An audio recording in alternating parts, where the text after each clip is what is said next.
Saya sudah menunjukkan sejumlah ayat di mana Yesus Kristus itu mempunyai nama-nama Allah atau nama-nama yang hanya layak disandang oleh Allah, dan dengan demikian dia pasti adalah Allah sendiri. Sekarang saya ingin menunjukkan Yesaya pasal 7 ayat 14. Sebab itu Tuhan sendirilah yang akan memberikan kepadamu suatu pertanda. Sesungguhnya seorang perempuan muda mengandung dan akan melahirkan seorang anak laki-laki, dan ia akan menamakan dia Immanuel. Kitab Yesaya ini ditulis kira-kira tahun 750 sebelum Masehi. 750 tahun sebelum Yesus dilahirkan.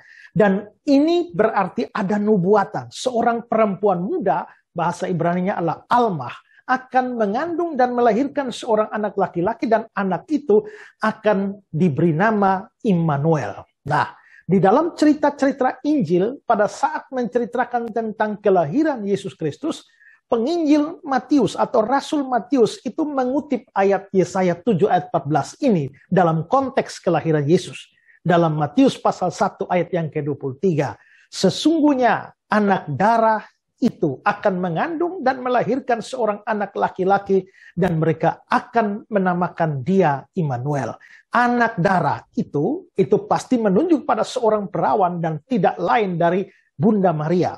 Itu akan melahirkan seorang anak laki-laki. Anak laki-laki itu adalah Yesus. Dan dikatakan mereka akan menamakan dia Immanuel. Berarti Yesuslah yang dinubuatkan di dalam kitab Yesaya pasal 7 ayat yang ke-14 itu. Dia diberi nama Immanuel. Lalu Immanuel itu adalah kata bahasa Ibrani.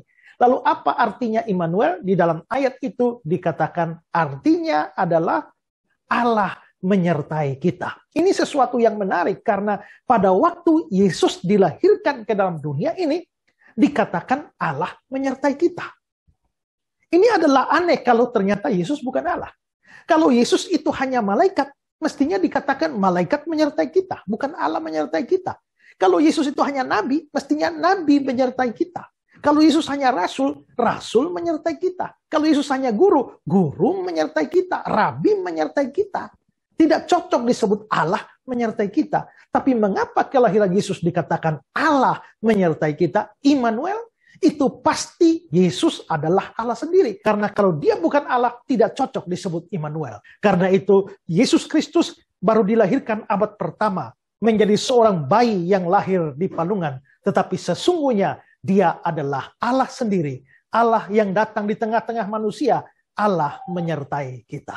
Bersyukur dan bergembiralah karena di dalam Yesus Allah menyertai kita. Haleluya.